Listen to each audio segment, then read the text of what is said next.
Surabhi kitchenലേക്ക് എല്ലാവർക്കും സ്വാഗതം. ഇന്ന് ഞാൻ വന്നിരിക്കുന്നത് എൻ്റെ ചേച്ചിയുടെ ഒരു സ്പെഷ്യൽ അടിപൊളി ടേസ്റ്റ് ഉള്ള ഒരു ഗോതമ്പ് പായസമായിട്ടാണ്. അപ്പോൾ കണ്ടു നോക്കാം. ഇവിടെ ഇത് ഒരു ബൗളിലേക്ക് ഗോതമ്പാണ് എടുത്തിരിക്കുന്നത്, മുഴുവൻ ഗോതമ്പ്. അപ്പോൾ ഇത് നന്നായിട്ടൊന്ന് കഴുകി എടുത്തിട്ട് വരാം. ഇത് കഴുകി എടുത്ത് കഴിഞ്ഞു. ഇനി ഇതിലേക്ക് കുറച്ച് വെള്ളം ഒഴിച്ച് ഇതൊന്ന് സോക്ക് ചെയ്യാൻ വെക്കാം. അപ്പോൾ ഒരു 3-4 മണിക്കൂർ വരെ നമ്മൾക്ക് ഈ ഗോതമ്പ് സോക്ക് ചെയ്യാൻ വെക്കാം. ഇതൊന്ന് അടച്ച് അങ്ങോട്ട് മാറ്റി വെക്കാം. അങ്ങനെ ഇവിടെ ഒരു 4 മണിക്കൂറായപ്പോൾ ഇത് ഗോതമ്പ് ഇങ്ങോട്ട് എടുത്തിട്ടുണ്ട്. ഇതിപ്പോൾ പായസം വെക്കാൻ റെഡി ആയി കഴിഞ്ഞു. ഇനി നമുക്ക് അടുത്ത സ്റ്റെപ്പിലേക്ക് കിടക്കാം. ഇവിടെ ഇതാ ഒരു ബൗളിലേക്ക് അരിയാണ് എടുക്കുന്നത്. ഇത് തിരക്കല്ലരിയാണ്, അതായത് പായസം വെക്കാൻ ഉപയോഗിക്കുന്ന അരിയാണിത്. അപ്പോൾ ഈ അരി നന്നായിട്ടൊന്ന് കഴുകണം. അപ്പോൾ വെള്ളം ഒഴിച്ച് നന്നായിട്ട് ഇതൊന്ന് കഴുകിയെടുക്കാം. എന്നിട്ട് ഇത് ഇവിടെ ഒരു കുക്കറിലാണ് ഇട്ടിരിക്കുന്നത്. ഇനി നമ്മൾ സോക്ക് ചെയ്തെടുത്തിരിക്കുന്ന ആ ഗോതമ്പ് കൂടി ഇതിലേക്ക് ചേർത്ത് കൊടുക്കുകയാണ് ചെയ്യുന്നത്. അപ്പോൾ ഇവിടെ അരിയും ഗോതമ്പും കുക്കറിൽ അങ്ങനെ ഇട്ട് കഴിഞ്ഞു. ഇനി ഇവ രണ്ടും നന്നായിട്ടൊന്ന് വേവിക്കണം. അപ്പോൾ വേവിക്കാൻ ആവശ്യമായ വെള്ളം ഇതിലേക്ക് ഒഴിച്ചു കൊടുക്കാം. ഇവിടെ ഇപ്പോൾ ഇത് മുങ്ങാൻ പാകത്തിന് തന്നെ വെള്ളം ഒഴിച്ചു കൊടുക്കുന്നുണ്ട്. വെള്ളം ഒഴിച്ചതിന് ശേഷം ഇത് നമുക്ക് കുക്ക് ചെയ്യാൻ വെക്കാം. ഇവിടെ അങ്ങനെ ഫ്ലെയിം ഓൺ ചെയ്ത് കഴിഞ്ഞു. ഇനി ഒരു 3-4 വിസിലിട്ടതിന് ശേഷം നമ്മൾക്ക് ഇതിവിടെ ഓഫാക്കി വെക്കാം. അപ്പോഴേക്കും പായസത്തിൻ്റെ മധുരത്തിന് ആവശ്യമായ ശർക്കര ഒന്ന് മെൽറ്റ് ചെയ്യണം. അപ്പോൾ ഇത് ആവശ്യത്തിന് ശർക്കര എടുത്തിട്ടുണ്ട്. അതിലേക്ക് വെള്ളമാണ് ഒഴിച്ചു കൊടുക്കുന്നത്. അപ്പോൾ ഇത് നന്നായിട്ടൊന്ന് മെൽറ്റ് ചെയ്യണം. അപ്പോൾ ഇതിൻ്റെയും ഫ്ലെയിം ഒന്ന് ഓൺ ചെയ്ത് കൊടുക്കാം.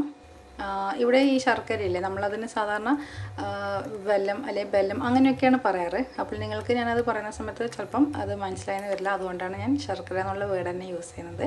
അപ്പോൾ ഇത് നന്നായിട്ട് മെൽറ്റ് ആയി കഴിഞ്ഞാൽ നമ്മൾക്കിത് ഓഫാക്കി വെക്കാം.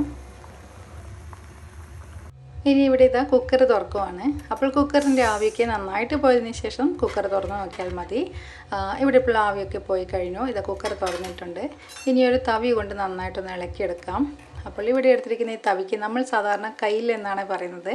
അപ്പോൾ തവി കൊണ്ട് ഇളക്കുക എന്ന് പറയുന്നത് നമ്മൾ കയ്യിലിട്ട് ഇളക്കുക എന്നാണ് പറയുന്നത്. അപ്പോൾ അത് ഞാൻ പറയുമ്പോൾ നിങ്ങൾക്ക് ചിലപ്പം അത് ക്ലിക്കാകത്തില്ല എന്താ പറയുന്നതെന്ന്. അതുകൊണ്ട് തന്നെ തവി എന്നുള്ള വേർഡ് യൂസ് ചെയ്യുന്നത്. അപ്പോൾ ഇനി ഇതിലേക്ക് നമ്മൾ മെൽറ്റ് ചെയ്തിരിക്കുന്ന ആ ശർക്കര ഇതിലേക്ക് ഒഴിച്ചു കൊടുക്കാം. അപ്പോൾ ഡയറക്റ്റ് ഒഴിക്കുന്നതിന് പകരം ഇതുപോലൊരു അരിപ്പ വെച്ച് ഒഴിച്ചാൽ നന്നായിരിക്കും. കാരണം എന്തെങ്കിലും മണ്ണുണ്ടെങ്കിൽ ആ അരിപ്പയിൽ അങ്ങ് കുടുങ്ങി നിന്നോളും. ഇനി നന്നായിട്ട് ഇതൊന്ന് ഇളക്കിയെടുക്കാം.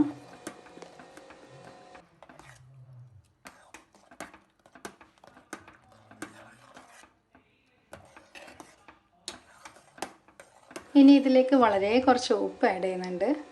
ഉപ്പ് കൂടിപ്പോകരുത്, അത് ശ്രദ്ധിക്കണം. കാരണം നമ്മുടെ പായസം നല്ല മധുരമുള്ള പായസമല്ലേ. അപ്പോൾ ഉപ്പ് കൂടുതലിട്ട് അത് പായസം ഉപ്പിക്കരുത്. അതുകൊണ്ട് ശ്രദ്ധിച്ചാൽ മതി. നന്നായിട്ടൊന്ന് മിക്സ് ചെയ്ത് കഴിഞ്ഞു. ഇനി നമുക്കിതിലേക്ക് നല്ല കട്ടിയുള്ള തേങ്ങാപ്പാലൊന്ന് ഒഴിച്ചു കൊടുക്കണം. ഇവിടെ ഇതാ 1 കപ്പ് കട്ടിയുള്ള തേങ്ങാപ്പാലാണ് ഒഴിച്ചു കൊടുക്കുന്നത്. ഇവിടെ നിങ്ങൾക്ക് തേങ്ങ പിഴിഞ്ഞ് പാലെടുക്കാം, അല്ലെങ്കിൽ തേങ്ങാപ്പൊടി വെള്ളത്തിൽ മിക്സ് ചെയ്ത് ഉപയോഗിക്കാം. ഇവിടെ ഇപ്പോൾ ഉപയോഗിച്ചിരിക്കുന്നത് തേങ്ങാപ്പൊടി വെള്ളത്തിൽ മിക്സ് ചെയ്ത് തേങ്ങാപ്പാലാണ് നമ്മൾ എടുത്തിരിക്കുന്നത്. അപ്പോൾ അതൊക്കെ ചേർത്ത് നന്നായിട്ടൊന്ന് ഇളക്കി കൊടുക്കാം. ഇനി ഇതിലേക്ക് കുറച്ച് ഏലക്കായ പൊടി പൊടിച്ചതാണ് ചേർത്ത് കൊടുക്കുന്നത്. അത് നമ്മളുടെ ആവശ്യത്തിന് ചേർത്ത് കൊടുത്ത് നന്നായിട്ടൊന്ന് മിക്സ് ചെയ്യാം. ഈ ഏലക്കായ പൊടി കൂടി ചേർത്ത് മിക്സ് ചെയ്ത് കഴിഞ്ഞാൽ നമ്മുടെ പായസത്തിന് നല്ല മണമാണ്. എനിക്ക് ഏറ്റവും ഇഷ്ടപ്പെട്ട ഒരു പായസത്തിൽ ഒന്നാണ് ഈ ഗോതമ്പ് പായസം. അപ്പോൾ നിങ്ങൾ ഇതുവരെ ട്രൈ ചെയ്ത് നോക്കിയിട്ടില്ലെങ്കിൽ തീർച്ചയായും ഈ രീതിയിലൊന്ന് ട്രൈ ചെയ്ത് നോക്കണം. എന്നിട്ട് അഭിപ്രായങ്ങൾ കമൻറ്റ്സ് വഴി അറിയിക്കാൻ മറക്കരുത്. ഇനി ഇപ്പോൾ ഇവിടെ പായസം ഏകദേശം റെഡി ആയിക്കൊണ്ടിരിക്കുകയാണ്. ഇനി നമുക്ക് ഓഫാക്കാൻ സമയമായി. അപ്പോൾ ഓഫാക്കുന്നതിന് മുമ്പായിട്ട് ഇതിലേക്ക് ഒരു ഇൻഗ്രീഡിയൻ്റ് കൂടി ചേർത്ത് കൊടുക്കുന്നുണ്ട്. അത് നെയ്യാണ്, പശു നെയ്യ്. അപ്പോൾ നമുക്ക് ആവശ്യത്തിന് പശു നെയ്യ് ഇതിലേക്ക് ആഡ് ചെയ്യാം.